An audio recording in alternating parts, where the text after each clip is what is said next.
My HOA chainsawed my memorial garden for a magazine photo. I woke up Tuesday morning to find 3 years of work gone. Hedge wall destroyed, memorial roses for my 3 fallen Afghan buddies scattered like roadkill. Some HOA princess and her crew had turned it into sawdust for their magazine photo shoot. The diesel exhaust from their wood chipper still hung in the morning air like a war zone. I stood there in my bathrobe, coffee mug in hand, staring at the destruction. Most people would call lawyers, file complaints, beg bureaucrats for justice. But I'm a Navy Seabee. We don't beg, we build. And when someone declares war on sacred ground, you don't rebuild a hedge wall. You build a fortress that'll make them wish they'd never heard your name. What would you do if your HOA destroyed your memorial to fallen heroes? Where are you watching from? Dealing with HOA nightmares too? Let me paint you the picture of Paradise Pines, one of those upscale suburban developments where every mailbox costs more than most people's monthly rent. The kind of place where the grass gets measured with rulers, and God forbid your garbage can stays out past 7 a.m. on collection day. I'm Earl Morrison, but everybody calls me Tank, nickname stuck from my Navy Seabee days when I could weld a hull patch in 30-foot swells. Spent 22 years building bridges, runways, and forward operating bases in places that would make your GPS cry.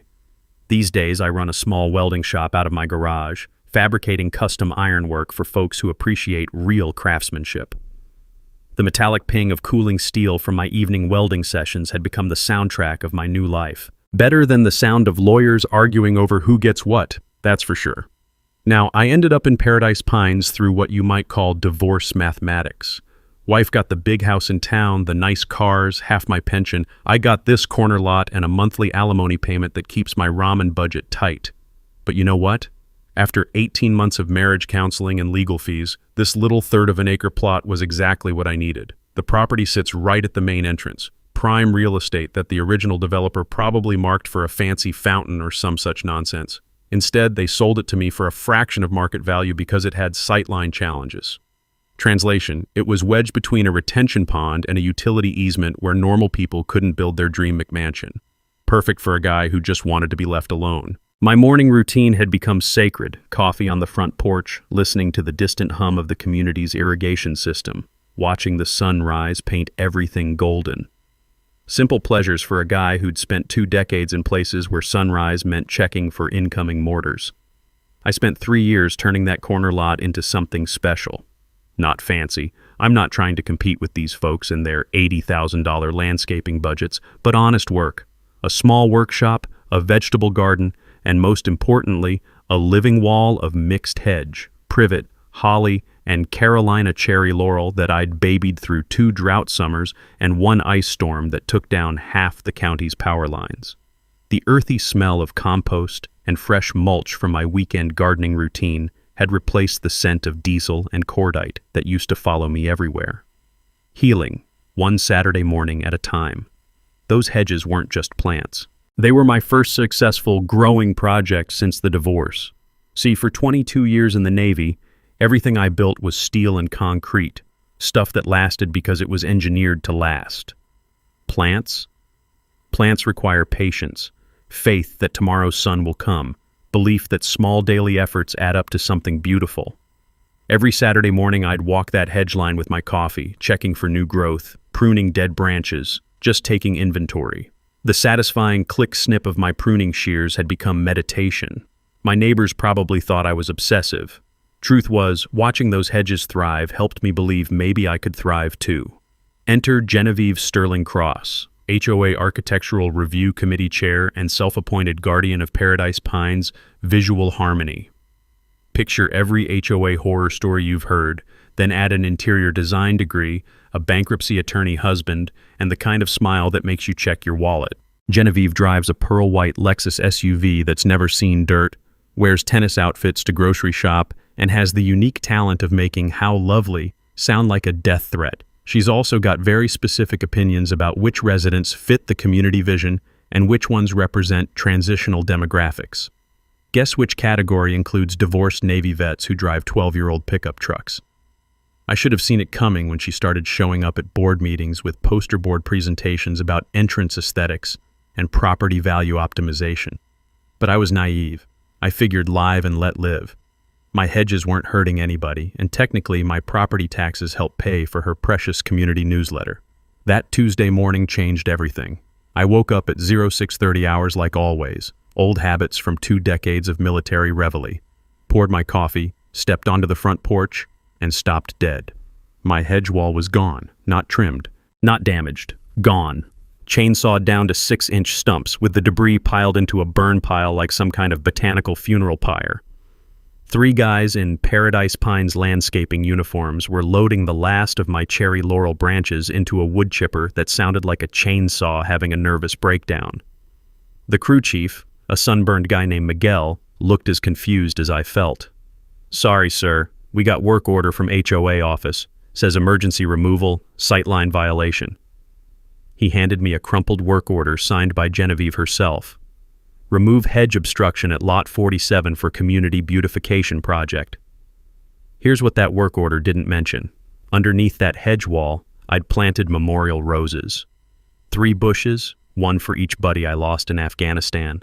Rodriguez, Smith, Williams, guys who never made it home to worry about HOA violations. The landscaping crew had ripped them out too. Didn't even know they were there. I stood in my front yard holding a coffee mug, staring at torn rose roots scattered in the dirt, and felt something cold settle in my chest. Not anger. Anger burns hot and fades fast.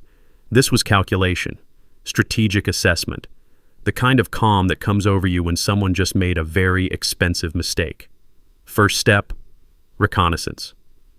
I grabbed my camera and started documenting everything. The work order, the crew, the license plate on their truck, GPS timestamps on every photo. 22 years of military training teaches you that wars are won with paperwork as much as firepower. Here's something most people don't know. When documenting property damage, always photograph with GPS timestamps enabled on your phone. Digital evidence with location data holds up better in court than regular photos. Then I called the HOA office, got voicemail, left a message that probably used language inappropriate for a family-friendly story. Next call, Paradise Pines Landscaping. Talked to the owner, Carlos Mendez, decent guy who'd actually done some ironwork subcontracting for my shop. "Man, Tank, I'm sorry. We just follow the work orders. But hey, this one was weird. Rush job, paid cash up front, and the lady seemed real specific about doing it today while you were supposedly out of town." Interesting. Someone had been watching my schedule. Oh, and Tank, they had a photographer there the whole time. Professional setup, big camera, reflectors, the works. Kept telling us to position the chipper for better angles. That's when the pieces clicked together. This wasn't random HOA enforcement. This was a planned photo shoot, using my property as their backdrop without permission. Destruction of private property for commercial purposes. I remember Genevieve bragging at the last community meeting about some photographer coming to shoot the community entrance experience for a magazine feature. Paradise Pines had been trying to get featured in Southern Living for 3 years. They'd turned my hedge into their scenic shot, used my memorial roses as mulch for their magazine spread. 3 days later, the salt in the wound arrived by certified mail. Notice of architectural compliance achievement. They were actually congratulating me for the improvement to my property and suggesting I consider complementary entrance landscaping that aligns with community standards. The letter included a helpful brochure for approved plants, all available through Sterling Cross Design Services, naturally, and a quote for professional installation, $8,500. But the real kicker was the last paragraph. Please note that any unauthorized structures or landscaping installed without Architectural Review Committee approval will be subject to immediate removal and associated fees. That letter told me everything I needed to know. This wasn't about sightlines or community standards. This was about control and profit. Genevieve had destroyed my hedges to create a problem, then positioned herself as the expensive solution. Meanwhile, my insurance company delivered their own bad news. Landscaping and plantings are not covered under standard homeowners policies unless specifically added as a rider. Translation: I was out $3,000 worth of mature plants and 5 years of labor. Time for some strategic intelligence gathering. I started attending HOA board meetings, something I'd avoided for 3 years because life's too short for that kind of bureaucratic theater. Turns out I'd been missing quite a show. Genevieve ran those meetings like her personal kingdom. With a Robert's Rules of Order manual she wielded like a scepter. The sound of her gavel hitting the table had the sharp crack of authority wielded by someone who'd never earned it. But more importantly, I learned about the Paradise Pines Beautification Initiative, a $200,000 project funded by a special assessment that would enhance property values through strategic landscaping improvements. Guess who won the landscaping contract? Sterling Cross Design Services. Guess who owns Sterling Cross Design Services? Genevieve's company. Guess who voted to approve the contract? The same board that approved destroying my hedges. The game was rigged from the start. But here's where my Navy intelligence training paid off. I requested copies of all board meeting minutes from the past year. Public record, can't legally refuse. Buried in the October minutes, I found this gem. Motion to designate Lot 47 as Community Gateway Enhancement Zone for purposes of beautification project coordination. Motion carries 4-1. They'd rezoned my property without notifying me, made it subject to community enhancement without my knowledge or consent. The hedge destruction wasn't vandalism. In their twisted logic, it was legitimate municipal action, except for one small problem. They'd done it in a closed session without public notice, which violated state open meeting laws.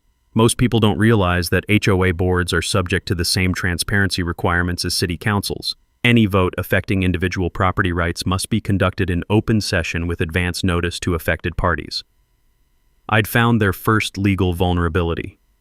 2 weeks later, Genevieve escalated. I came home from the hardware store to find an orange violation notice stapled to my front door. Unapproved storage of building materials in residential zone. The building materials? 6 shipping containers I'd just purchased from a surplus dealer in Jacksonville. They were sitting in my driveway, exactly where the delivery truck had dropped them, waiting for me to figure out where to position them permanently.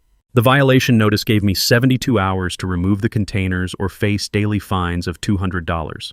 But here's the catch. Moving 6 40-foot shipping containers isn't something you do with a pickup truck and good intentions. Professional transport runs about $400 per container, plus crane rental for placement. Genevieve knew I couldn't afford $2,400 in moving costs on short notice. She was trying to force me into violation status, which would give the HOA legal grounds to place a lien on my property. Instead of moving the containers, I did something unexpected. I called the county building department and applied for a construction permit. "What are you building, sir?" "Architectural landscape screening structure, mixed materials, incorporating recycled shipping containers as structural elements." Turns out, there's no county ordinance against using shipping containers for landscaping purposes, as long as they're properly positioned and don't violate setback requirements. And since my property sits on a corner lot with weird dimensional angles, I had plenty of room to work. But the real genius move? I scheduled the permit inspection for the same day as the HOA's next board meeting. Public notice required. While researching container placement regulations, I discovered something beautiful. My property deed included an agricultural use grandfather clause from when this land was farmland. As long as I maintained some productive agricultural activity, I was exempt from certain HOA architectural restrictions. Time to plant a vegetable garden. But not just any garden. I designed a permaculture food forest that would require protective structural elements to shield delicate plants from wind and traffic pollution. Elements like, say, strategically positioned shipping containers. The sweet smell of irony was better than any fertilizer. I also learned that shipping containers, when properly anchored, are considered temporary structures under county code, meaning I could position them without permanent foundation work and move them later if needed. Here's a key insight for anyone dealing with HOA overreach. Research your local building codes before making any modifications. Temporary structures often have completely different approval requirements than permanent construction. The plan was forming. Instead of replacing the hedge wall, I'd build something the HOA couldn't destroy, something that would block their precious sight lines while staying completely within legal boundaries. Most importantly, I'd build something that would make them very, very sorry they'd started this war. At the next board meeting, Genevieve tried to rally support for emergency container removal. She stood at her podium, pointing to enlarged photos of my driveway like she was presenting evidence at a war crimes tribunal. These industrial eyesores represent everything we've worked to prevent in Paradise Pines. Property values, aesthetic harmony, community standards, all threatened by one resident's selfish disregard for our collective vision. The dramatic pause after collective vision was pure theater. You could practically hear the violins. But when she opened the floor for community input, 3 residents stood up with their own stories. Mrs. Peterson from Magnolia Drive, forced to remove her butterfly garden because it wasn't architecturally consistent. Mr. Kim from Oak Street, fined for parking his work van in his own driveway because it was commercial vehicle storage. Dorothy from across the street, cited for hanging laundry outside because it created visual clutter. A pattern was emerging. Genevieve wasn't just targeting me, she was systematically harassing anyone who didn't fit her narrow definition of community standards. The meeting ended with no action taken on my containers, but I could see the wheels turning behind Genevieve's smile. She was planning something bigger. I just had to make sure I was ready when she pulled the trigger. Genevieve's next move was predictably escalatory. She hired Bradford Mitchell and Associates, the kind of attorney firm that specializes in crushing individual property owners with expensive legal process. They sent me a cease and desist letter demanding immediate container removal and threatening litigation for willful property devaluation of surrounding homes. The letterhead alone probably cost more than my monthly grocery budget. But her nuclear option was filing an emergency complaint with the county claiming my containers violated residential aesthetic standards and posed a traffic safety hazard because they blocked driver sight lines. She also contacted the state environmental office claiming I was operating an illegal salvage yard in a residential zone, complete with photos taken from various angles to make 6 neat shipping containers look like a junkyard. The legal pressure was real. Even frivolous lawsuits cost money to defend, and attorneys like Bradford Mitchell don't bill in small numbers. I was looking at potential legal fees that could exceed my annual income. Worse, they'd filed for a temporary restraining order that would freeze any further construction on my property until the courts resolved their complaint. If granted, I couldn't complete the maze or install the final components. Time to play my first major card. I contacted the county environmental office myself and provided copies of something Genevieve didn't know I had, the 1987 buffer zone designation, along with documentation that my containers were environmental screening structures designed to protect the designated natural area from road pollution. I also filed counter-complaints. The HOA's fountain constituted unauthorized construction in a protected environmental zone. Their photo shoots violated federal wetland regulations. That retention pond was technically classified as a stormwater management facility, and their landscape destruction violated county environmental protection ordinances. Translation: for every legal action they filed against me, I filed 3 against them, but the real breakthrough came from an unexpected source. Carlos from Paradise Pines Landscaping called me with urgent information. "Tank man, I can't be part of this. She approached me about sabotaging your container installation. Wanted me to accidentally damage your containers during a routine landscape maintenance operation. Make it look like equipment malfunction. Insurance would cover replacement costs." The conversation had been eating at Carlos for weeks. He'd actually recorded it on his phone. Smart guy knew something wasn't right about the whole situation. "I got kids, Tank. I can't be involved in destroying people's property for some rich lady's grudges." She was planning to destroy my containers the same way she'd destroyed my hedges, with plausible deniability and insurance complications. But Carlos had handed me something precious, evidence that Genevieve wasn't just abusing HOA authority, she was actively planning felony destruction of property, conspiracy to commit property destruction, on audio, with clear criminal intent. Here's something most people don't understand about property disputes. Documentation of intent transforms civil violations into criminal cases. Always keep records of any conversations where someone threatens or plans property damage. Meanwhile, I was making progress on the containers themselves. Each one was positioned at calculated angles, creating what looked like an industrial art installation from the main road. But the real genius was in the details I was still welding into place. The maze design used principles from military-based security, multiple choke points, clear sight lines for monitoring, and controlled access that could be modified based on threat level. Each container was positioned to maximize wind resistance and minimize maintenance requirements. More importantly, I was creating a one-way system. You could drive in following what would look like visitor parking signs, but the pathway narrowed progressively. By the time you realized you were trapped, you'd pass 3 points of no return. The exit mechanism was beautiful in its simplicity, a weighted gate system triggered by vehicle pressure.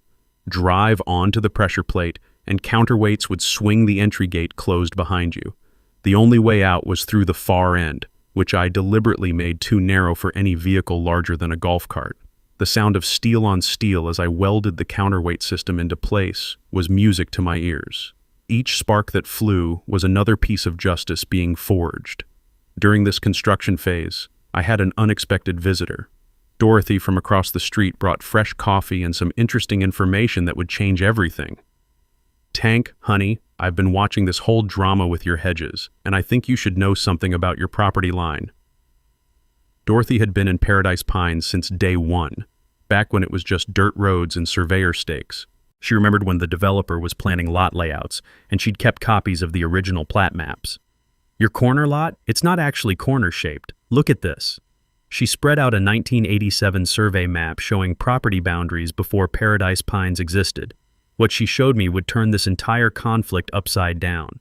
But that discovery deserves its own chapter in this story. Dorothy's survey map was like finding buried treasure.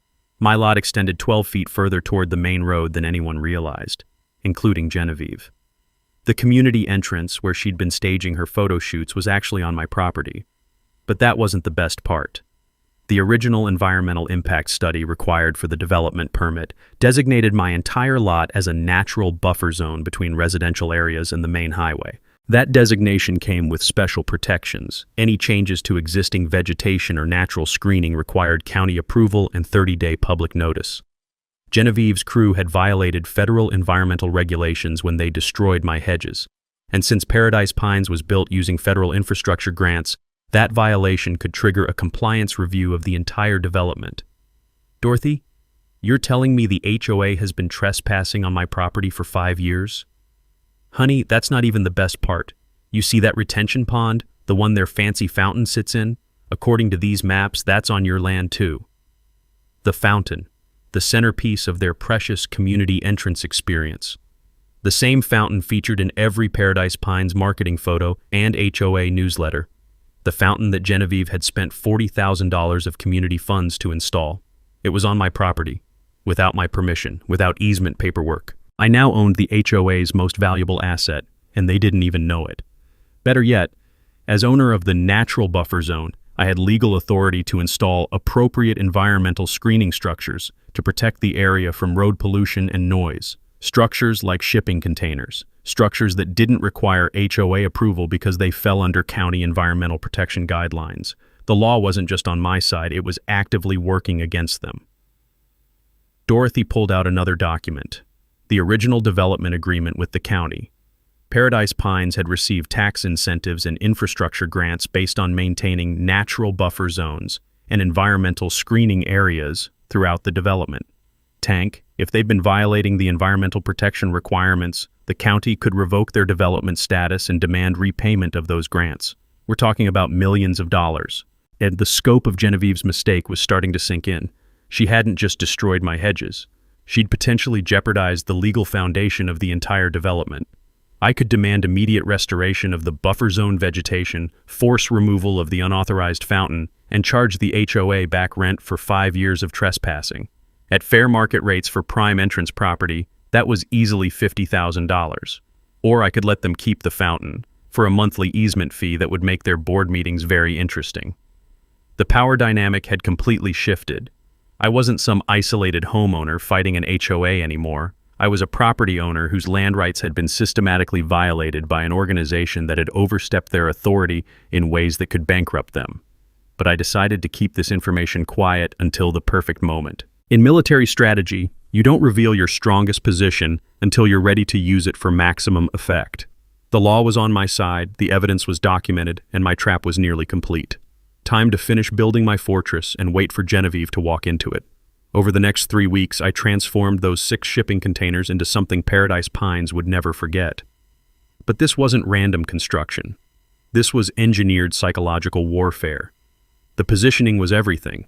From the main road, it looked like an industrial art installation, rusted steel barriers that completely blocked their precious scenic vista. But visitors following my deliberately placed community parking signs would find themselves in a progressively narrowing funnel system. I welded the containers together at specific angles, creating what appeared to be a simple entrance pathway. The genius was in the details. By the time you realized the path was too narrow to turn around, you'd passed 3 points of no return. The mechanical systems took 2 weeks to perfect. The entry gate operated on a weighted counterbalance. Drive onto the pressure plate, and physics did the rest. Your vehicle's weight would trigger a mechanism that swung the entry gate closed behind you, held in place by a series of counterweights I'd salvaged from old garage door systems. The satisfying clunk of that gate closing was pure poetry.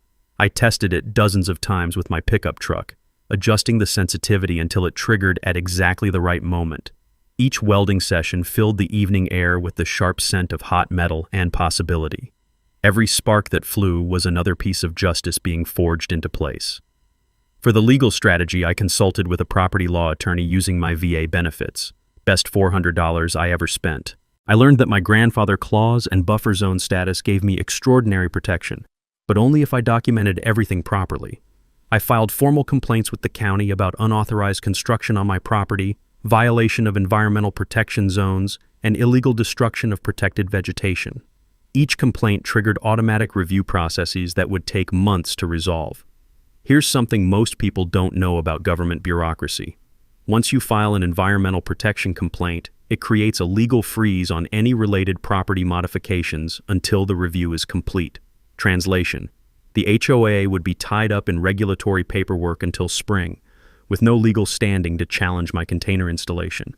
The financial calculation was beautiful. The entire operation cost me $3,200, 6 surplus containers at $400 each, crane rental for positioning at $800, welding supplies and hardware at $600, and legal consultation at $400. Compare that to Genevieve's $8,500 landscaping quote, and I was looking at 60% cost savings for something that would never need watering, pruning, or replacement. But the real financial leverage came from my property survey discovery. I could charge the HOA $200 per month for fountain easement rights, retroactive 5 years. That's $12,000 in back payments, plus ongoing revenue. Dorothy became my intelligence asset, attending board meetings and reporting back on Genevieve's increasingly frantic attempts to find legal ways to force container removal. Apparently, she'd hired 3 different attorneys and gotten the same advice. I was operating completely within my rights. 2 other original residents, both dealing with their own HOA harassment, offered support and documentation of similar violation patterns. Mrs. Peterson brought photographs of her destroyed butterfly garden.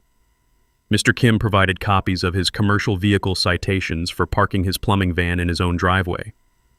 Carlos from Paradise Pines Landscaping quietly provided information about other rush jobs Genevieve had commissioned, including destroying a vegetable garden that violated ornamental landscaping requirements and removing a children's playset that created visual clutter. The pattern was clear: systematic harassment targeting anyone who didn't fit her aesthetic vision. The technical beauty of shipping container construction is that it's modular and reversible. Unlike permanent structures, containers can be repositioned without damaging property or requiring foundation work. This gave me legal protection as a temporary installation while creating the visual impact of a permanent fortress. The maze design incorporated lessons from every forward operating base I'd helped construct: controlled access points, clear sightlines for monitoring, and multiple contingency options. Each container was positioned to maximize wind resistance and minimize maintenance requirements. I spent the final week installing security cameras, technically for agricultural security to protect my vegetable garden, and testing the gate mechanism repeatedly. Everything had to work perfectly on the first try because you don't get a second chance at psychological warfare. The plan was elegant in its simplicity. Let Genevieve drive into the maze during one of her client tours, trigger the trap, and then offer to discuss property easement negotiations while she was literally trapped in my shipping container fortress. The timeline was perfect. The HOA's quarterly meeting was scheduled for December 15th, when they traditionally conducted community tours for prospective buyers. Genevieve always brought her real estate clients through the main entrance to show off the fountain and maintained entrance aesthetics. This time, they'd get a very different kind of tour. Genevieve's desperation was becoming obvious. She filed an emergency county complaint claiming my containers violated residential aesthetic standards and posed a traffic safety hazard because they blocked driver sight lines. She also contacted the state environmental office claiming I was operating an illegal salvage yard in a residential zone, complete with photos taken from various angles to make 6 neat shipping containers look like a post-apocalyptic wasteland. Her photography skills were impressive. She'd managed to capture shadows and angles that made my engineered installation look like a tornado had dropped random debris in my yard. The nuclear option was hiring Bradford, Mitchell & Associates to send me a cease and desist letter threatening litigation for willful property devaluation of surrounding homes. They also filed for a temporary restraining order that would freeze any further construction on my property until the courts resolved their complaint. The legal pressure was real. Even frivolous lawsuits cost money to defend, and attorneys like Bradford Mitchell bill in numbers that would make a defense contractor blush. I was looking at potential legal fees that could exceed my annual income. But here's where my counter strategy paid off. For every legal action they filed against me, I'd already filed 3 against them. Environmental violations, unauthorized construction in protected zones, illegal destruction of federally protected vegetation. I'd turned their legal assault into a bureaucratic nightmare for them. The county environmental office was very interested in my documentation that the HOA had violated buffer zone protections. Turns out, destroying established vegetation in a designated environmental area triggers automatic compliance reviews that can affect an entire development's federal grant status. Then Carlos called with information that changed everything. "Tank, I can't keep quiet about this anymore. Genevieve approached me last week about sabotaging your container setup. She wanted me to accidentally damage them during a routine landscape maintenance operation, make it look like equipment malfunction so insurance would cover the replacement costs." My blood ran cold. She was planning to destroy my containers the same way she'd destroyed my hedges, with plausible deniability and financial cover. I recorded the whole conversation on my phone, man. I got kids to think about. I can't be part of destroying people's property for some rich lady's personal vendetta. Carlos had handed me a gift. Audio evidence of conspiracy to commit felony property destruction. This wasn't just HOA overreach anymore. This was criminal intent, documented and prosecutable. She offered me $5,000 in cash to make your containers accidentally get damaged beyond repair. Said it had to look like normal wear and tear from moving heavy equipment around. The recording was crystal clear. Genevieve's voice discussing payment schedules, damage scenarios, and insurance claim procedures. She'd essentially hired Carlos to commit a felony on her behalf. Here's something most property owners don't realize. When someone plans intentional damage to your property, it transforms a civil dispute into a criminal case with much more serious consequences. Documentation is everything. I made copies of Carlos's recording and delivered them to the sheriff's office, the county attorney's office, and my own attorney. Conspiracy to commit property destruction is a felony in most states, carrying potential jail time and automatic disqualification from holding HOA board positions. Meanwhile, something interesting was happening in the community. Dorothy reported that 3 more neighbors had approached her with their own Genevieve horror stories. Apparently, my container installation had given other residents the courage to speak up about their own harassment experiences. Mrs. Patterson from Elm Street, forced to remove solar panels because they weren't architecturally harmonious. Mr. Rodriguez from Pine Avenue, fined repeatedly for having his elderly mother's wheelchair ramp visible from the street. The Johnsons from Maple Court, threatened with liens for growing vegetables in their front yard instead of ornamental plants. The pattern was becoming impossible to ignore. Genevieve wasn't enforcing community standards. She was systematically targeting residents who didn't fit her narrow vision of suburban perfection. Dorothy had been busy organizing these families, documenting their experiences, and preparing a comprehensive complaint to the state HOA Oversight Board. Turns out, systematic harassment based on economic status or lifestyle choices violates federal fair housing regulations. The smell of justice was starting to overpower the scent of Genevieve's expensive perfume. But her final desperate move was the most revealing. She organized an emergency community meeting to rally support against my industrial eyesore and its negative impact on property values. The meeting was scheduled for December 14th, one day before the quarterly board meeting and prospective buyer tours. Perfect timing for my trap. Genevieve stood before a packed community center presenting enlarged photographs of my container installation like evidence in a criminal trial. Her PowerPoint presentation was titled, "Protecting Paradise Pines, When Individual Actions Threaten Community Values." But when she opened the floor for community input, something beautiful happened. One by one, residents stood up to share their own stories of HOA harassment. The meeting she'd organized to destroy me had become a public forum for exposing her systematic abuse of power. The tide was turning. My fortress was complete. The legal groundwork was laid. Time for the final act. Genevieve's final overreach was perfectly orchestrated desperation. She scheduled what she called a property values impact assessment tour for December 15th, bringing 3 prospective real estate clients to prove that my containers hadn't actually affected home values in the community. The irony was delicious. She was literally bringing customers to witness her own downfall. Her plan was transparent. Parade wealthy buyers past my eyesore, document their negative reactions, then use those reactions as evidence in court that my installation was causing measurable financial damage to the community. She'd even hired a professional real estate appraiser to provide expert testimony about the visual impact of industrial structures on residential property values. The whole operation was being documented by a videographer she'd brought from her design company. But I knew something Genevieve didn't. Her tour route would take them directly through my container maze entrance, following the community parking signs I'd strategically placed to funnel traffic exactly where I wanted it. The morning of December 15th dawned crisp and clear. Perfect weather for a reckoning. I positioned myself in a lawn chair on my front porch with a cup of coffee and a clear view of the entrance to my maze. The security cameras I'd installed were recording everything, and Dorothy had discreetly contacted the local news station about a developing HOA story that might interest them. The county building inspector was scheduled to arrive at 10:30 for a routine compliance check on my environmental screening installation. Timing is everything in military operations. At 10:15, Genevieve's pearl-white Lexus SUV appeared, followed by a silver Mercedes sedan carrying her real estate clients. The appraiser brought up the rear in a black BMW, and the videographer rode shotgun in Genevieve's vehicle with professional camera equipment clearly visible. They followed my visitor parking this way signs perfectly, turning into the container maze entrance exactly as designed. From my porch, I could see Genevieve gesturing toward my installation while speaking animatedly to her passengers. The genius of the maze design became apparent as they progressed through the narrowing pathway.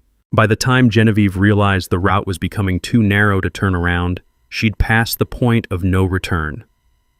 I watched her brake lights flash as she tried to reverse, but the Mercedes behind her was too close, and the pathway curved just enough to prevent backing up safely. They were committed to moving forward through progressively tighter clearances. The sweet sound of expensive metal scraping against rusty container walls was like a symphony. Nothing serious, just enough contact to make backing up impossible without significant paint damage.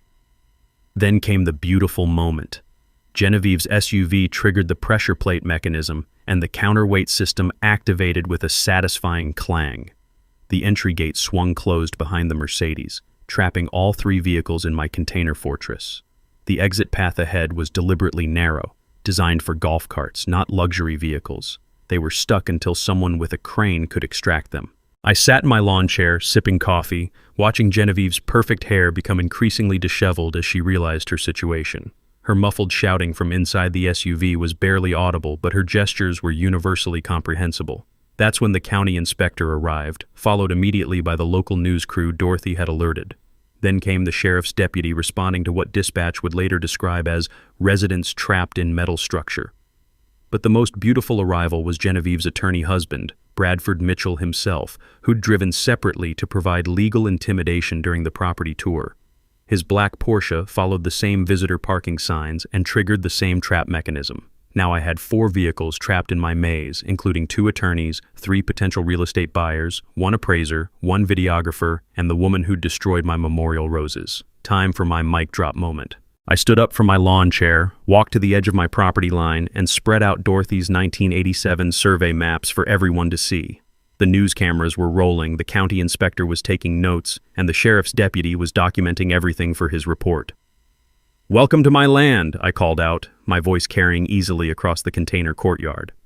"That fountain you've been showing off to buyers? It's on my property. Has been for 5 years.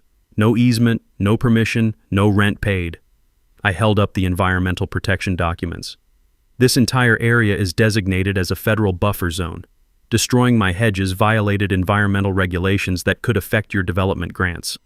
Then I pulled out my phone and played Carlos's recording of Genevieve's sabotage conspiracy for everyone to hear. The silence from inside those trapped vehicles was profound. Fire department arrived 20 minutes later with a crane truck, but extraction would take hours. Plenty of time for photos, interviews, and official documentation of everything that had led to this moment. Justice, properly engineered and perfectly executed. The fire department crane truck arrived with sirens wailing, drawing every neighbor within a half-mile radius to witness the spectacle. Captain Rodriguez, no relation to my fallen buddy, surveyed the situation with the kind of professional calm that comes from years of extracting people from their own bad decisions. "Sir, we're going to need to lift these vehicles straight up and out. This is going to take some time." Perfect. Time was exactly what I needed for this to unfold properly. The news crew had positioned themselves for optimal footage of luxury vehicles being crane lifted from a rusty container maze. The image was going to be worth 1,000 words about HOA overreach. County Inspector Williams was documenting everything with methodical precision. "Mr. Morrison, I need to verify the legal status of this installation." I handed him copies of my construction permit, the environmental buffer zone designation, the agricultural exemption paperwork, and the original 1987 property survey. "Everything's properly permitted. These containers are classified as temporary environmental screening structures protecting the designated natural buffer area." "And the fountain?" "Unauthorized construction on my property. No permits, no easement agreement, no rent paid for 5 years." Inspector Williams walked the property line with his measuring tape, comparing the survey maps to the actual fountain location.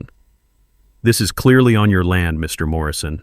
The HOA will need to remove it or negotiate easement rights with you." That's when Sheriff's Deputy Martinez approached with Carlos's audio recording queued up on my phone. "Ma'am, I need to speak with you about some allegations."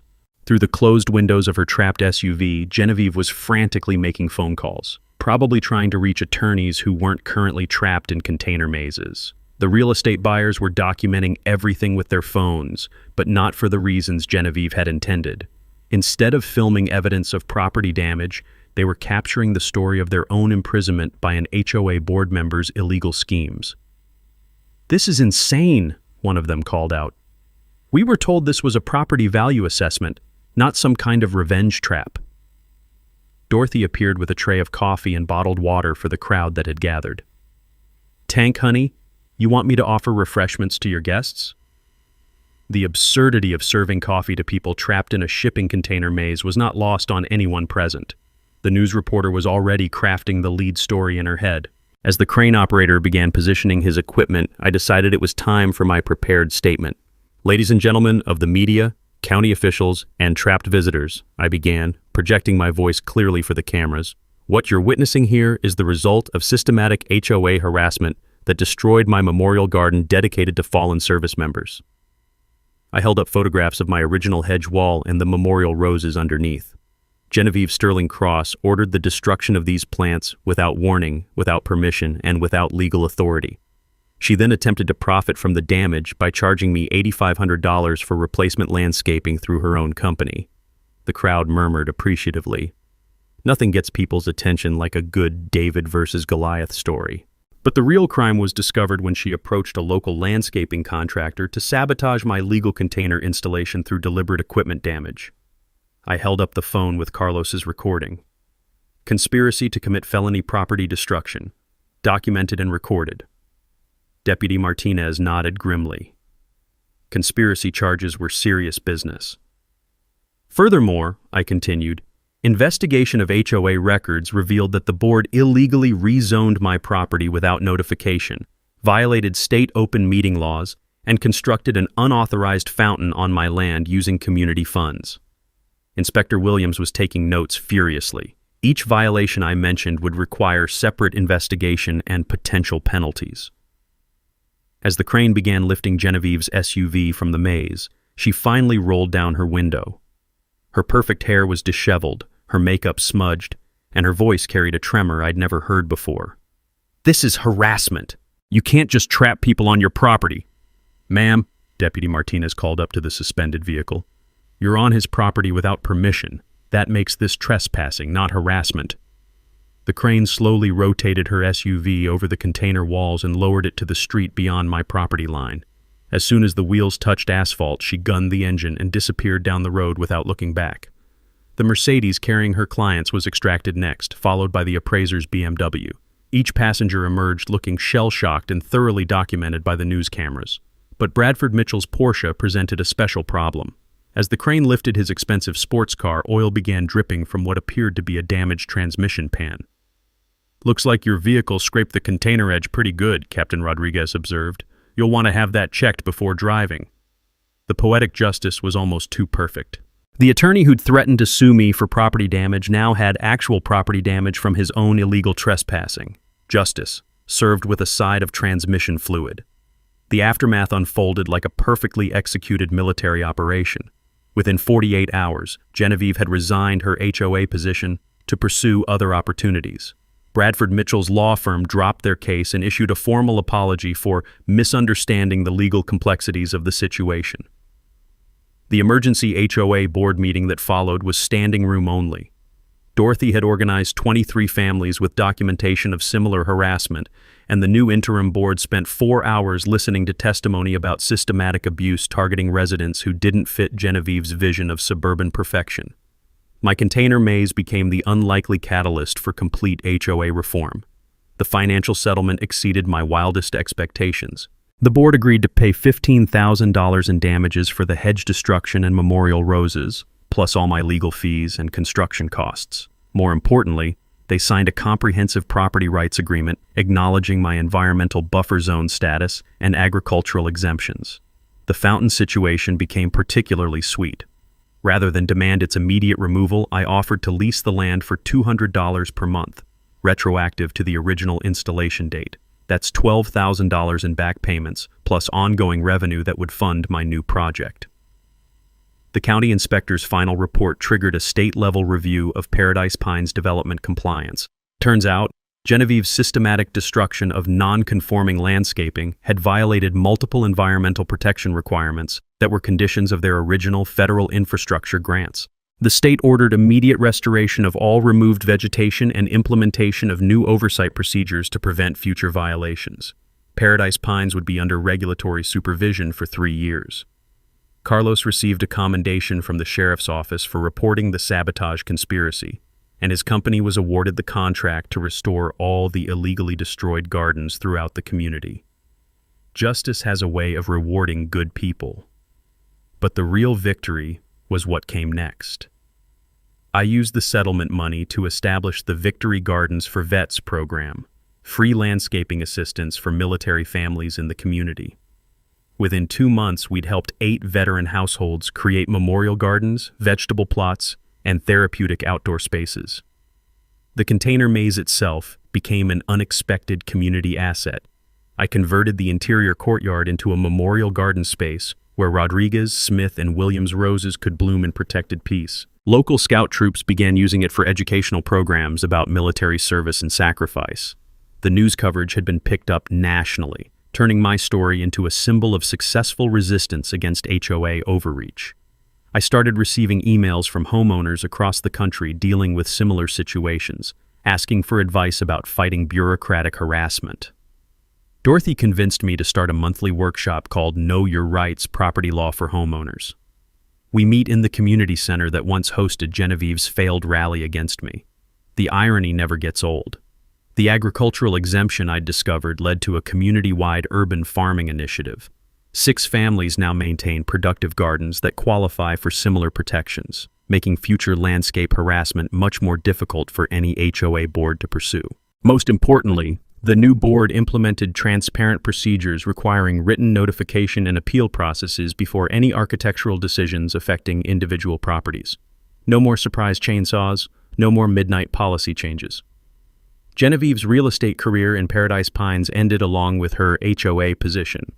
Last I heard, she'd moved to another state where her particular brand of suburban authoritarianism might be less thoroughly documented. My container fortress stands as a permanent reminder that sometimes the best defense against petty tyranny is good engineering, better documentation, and the patience to let your enemies defeat themselves. Every morning I still sit on my front porch with coffee, listening to the satisfying hum of my irrigation system, watering the memorial roses. The difference is that now I'm not just healing from the past, I'm building a better future for military families who served our country and deserve to live in peace. The victory belongs to all of us who refuse to let bureaucratic bullies define our lives. Got your own HOA nightmare story?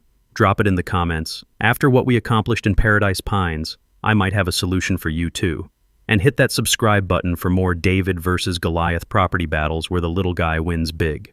Sometimes justice is a dish best served rusty. Thanks for hanging out with us on HOA Stories, where the HOA Karens meet their match. If this story had you cheering or cringing, go ahead and like the video, drop a comment with your reaction, and hit subscribe so you're ready for the next wild HOA tale.